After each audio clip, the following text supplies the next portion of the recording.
charts. I'm going to kind of go back to, this is in your book, but let me get my glasses real quick too. Okay.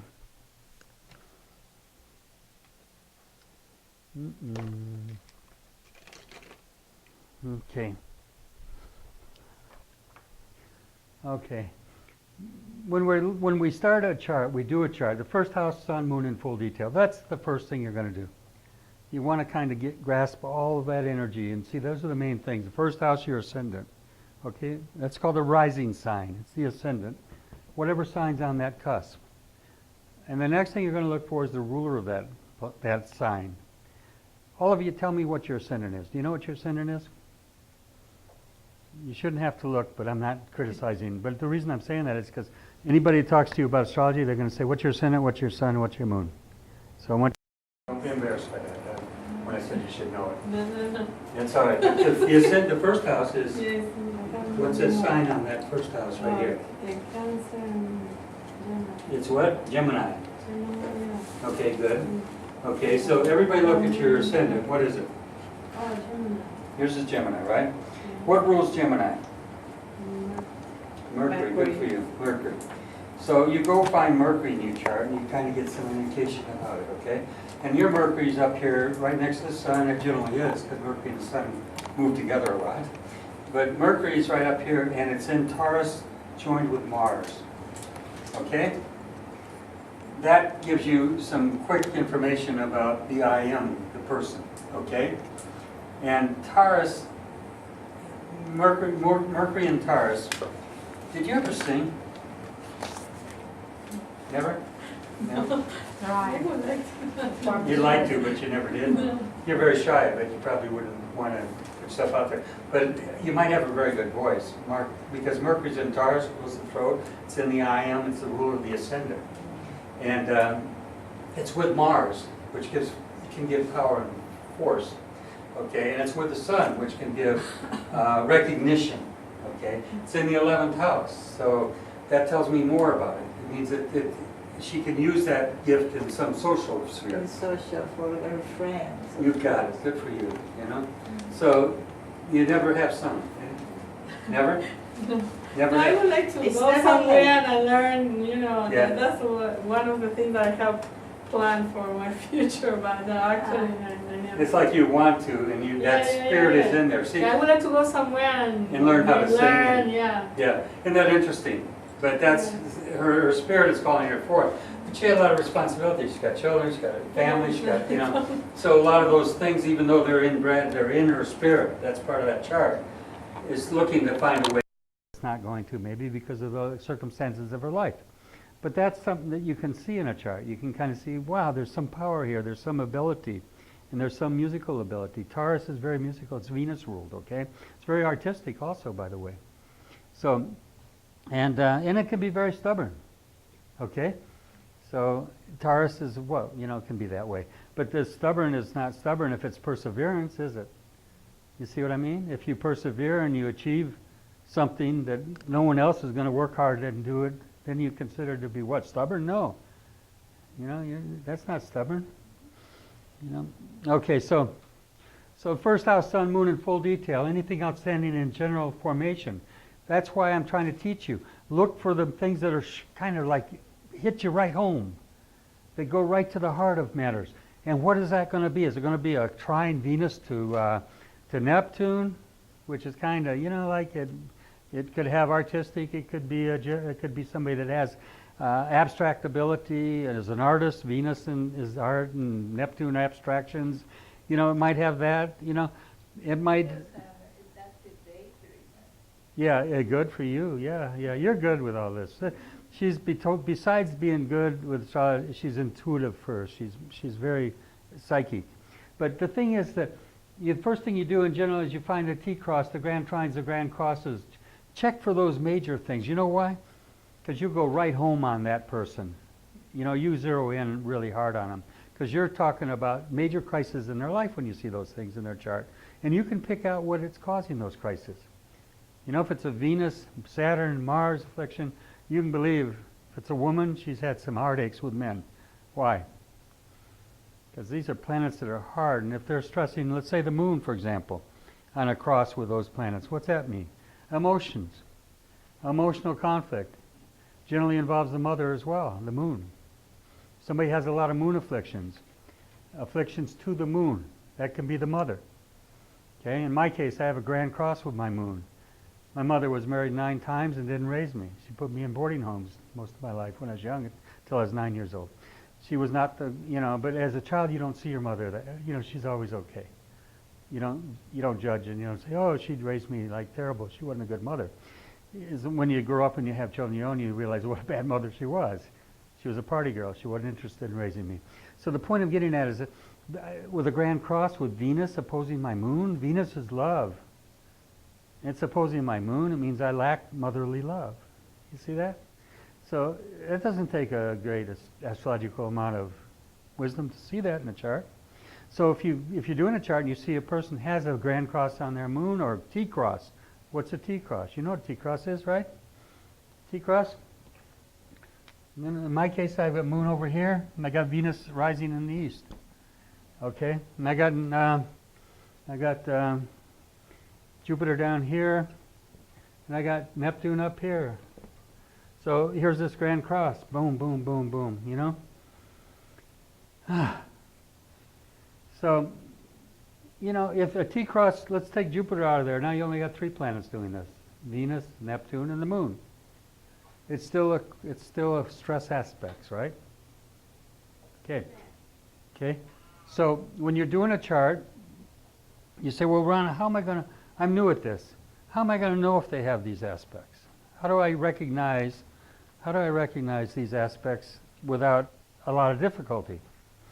On the bottom of these charts, every chart you have, and in any program you get, whether it's from the person I recommend you get a chart from on your iPad and your iPhones, whether it's that or what, they always give the aspects of these planets. So you can figure them out very quickly. You can look at the bottom of your charts. There's a little diagram thing on the bottom that shows what is aspecting what. In other words, you look at the sun at the first one, the moon's the next one, but then you go down the page and it'll show squares and oppositions if they're in square and opposition. You don't have to be too smart to figure that out because they're going to be absolutely showing in that chart. And so how many of you see that chart like that on the bottom like this? Right? Okay. So, whatever planet you're looking at is going across that chart is going to tell you what affliction it has or if it does have an affliction. And if it's usually in red on there, so it comes up real quick. So whatever you're looking at in that chart is going to be a message for you in that aspect, okay? So you're looking for check for the emphasis, cardinal, fixed, or mutable. Cardinal, fixed, or mutable. Remember, cardinals, what? They want to rule. Fixed, they want things to stay the same. And mutable wants to run away. So if a person has a predominance of mutability like I do, okay, the tendency for that person is to what? Move a lot. I've lived all over the United States. I can pick up and go and, on just any whim, I can say, let's go, let's move here. If I didn't have a stable fixed cross with me, saying, hey, wait a minute, slow down a little bit, let's think things through, let's look at this a little bit longer. Let's find out what's really about that place you're wanting to move to. You wish you hadn't gone there. But the point I'm getting at is that's the difference between the fixed, the mutable, and the cardinal. You can quickly look at the predominance of those in a chart. If you see if they have a fixed cross, which would be what? Fixed cross. Help me out. What's planets in a fixed cross mean? Good for you. Keep on. Taurus, good for you. Aquarius? Yeah, Aquarius and Leo. Yeah, Aquarius and Leo. Those are opposites again. Aquarius and Leo, Scorpio and Taurus. If you had somebody that had fixed cross, in other words, the cross in their chart is in fixed signs, what do you think caused them a lot of problems in their life? Huh? Money. Very good. Could be Taurus. Could be there. Very well. That's a good reading. How about this? Their stubbornness. And does that always mean that, for example, that their stubbornness is a result of bad intentions? For example, a woman's in a bad relationship, and she's not happy, but she never leaves that relationship. Is that stubborn? In a way, it's fixed, isn't it? Okay. Did that cause pain and suffering for her throughout her life? Yes. But is it something that she would see as a stubbornness? You see what I'm getting at? You know, the steadfastness of the fixed signs is a virtue. But if somebody's with somebody that is really not good for them in their life, and they stay in that relationship out of fear of what? Insecurity, money, Taurus, right? Fear of losing fear of what? Insecurity. The one thing that's most important to the fixed sign Taurus, for example, above all things, is security. Exactly, yeah. Yeah.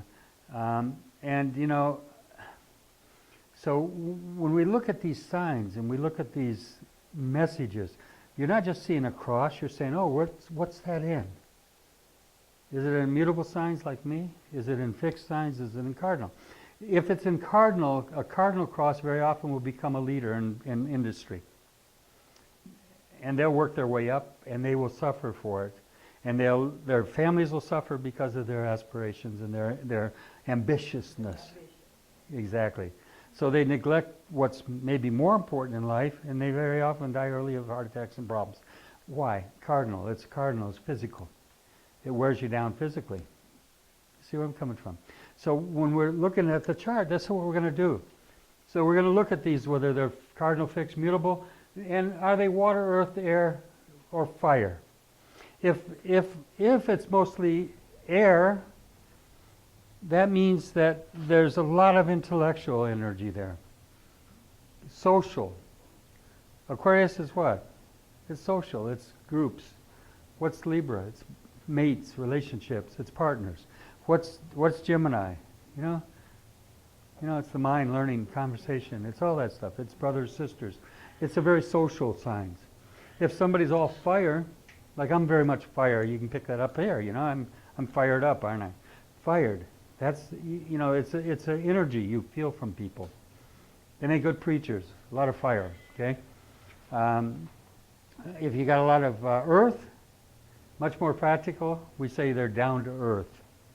Somebody that, you know, you would want to have somebody like that around you if you're really of a nature like I am, where I'm just over fired up. You know, I'm ready to go. So there's a balance there, but somebody that's got a lot of earth might need somebody around them that's got what? A lot of fire and air, you know, that can move them a little bit, get them up and get them going. Yes, honey? Water. For art? You know, it can be. Especially well, because you got Pisces, Scorpio, and of course Cancer. It's not always art.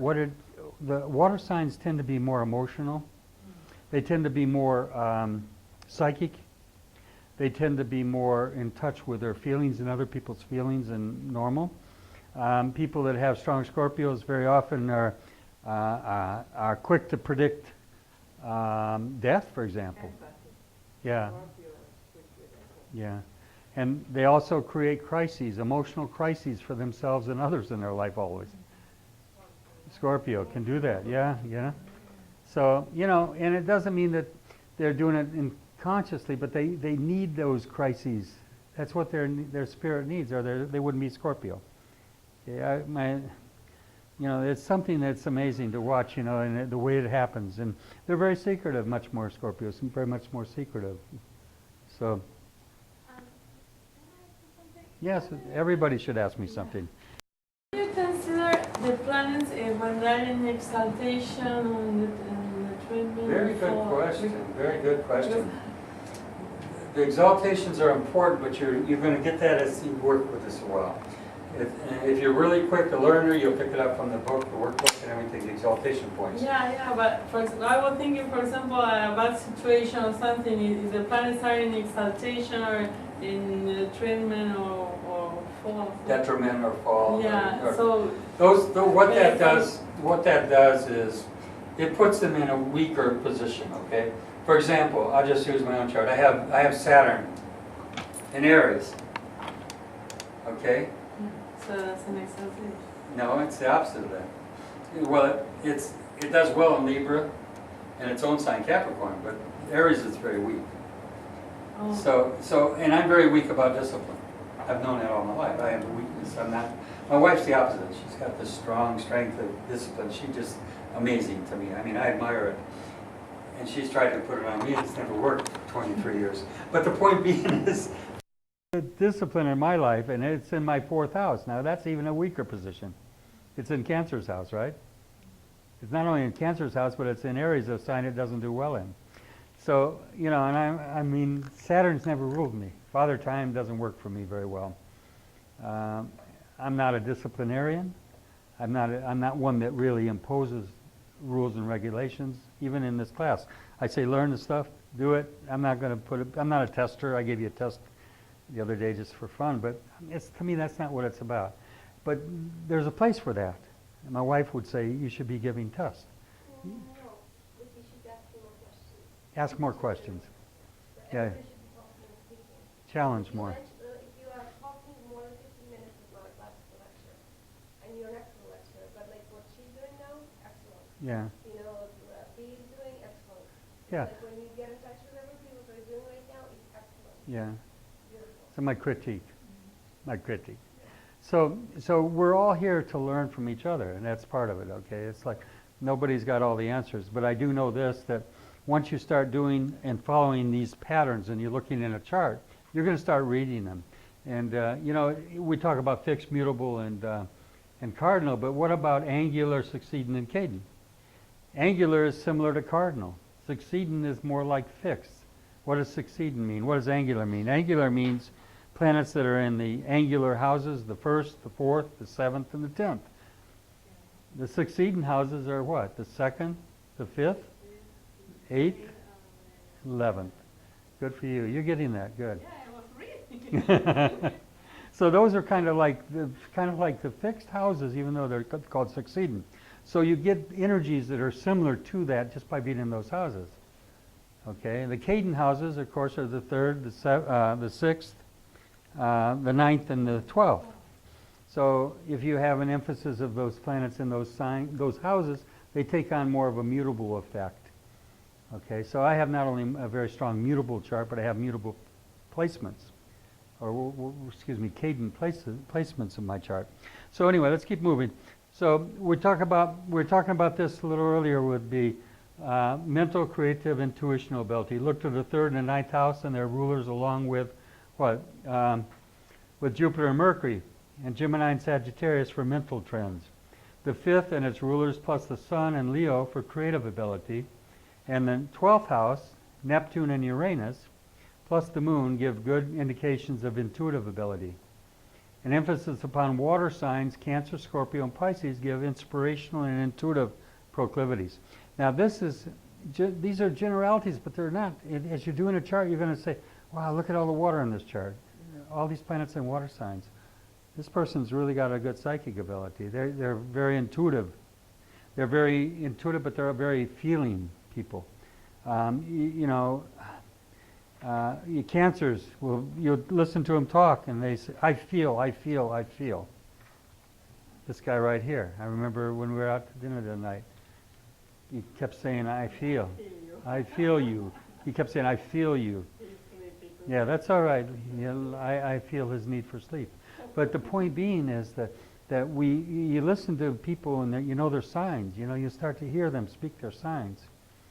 And yeah. I'm sorry, I have something to say about,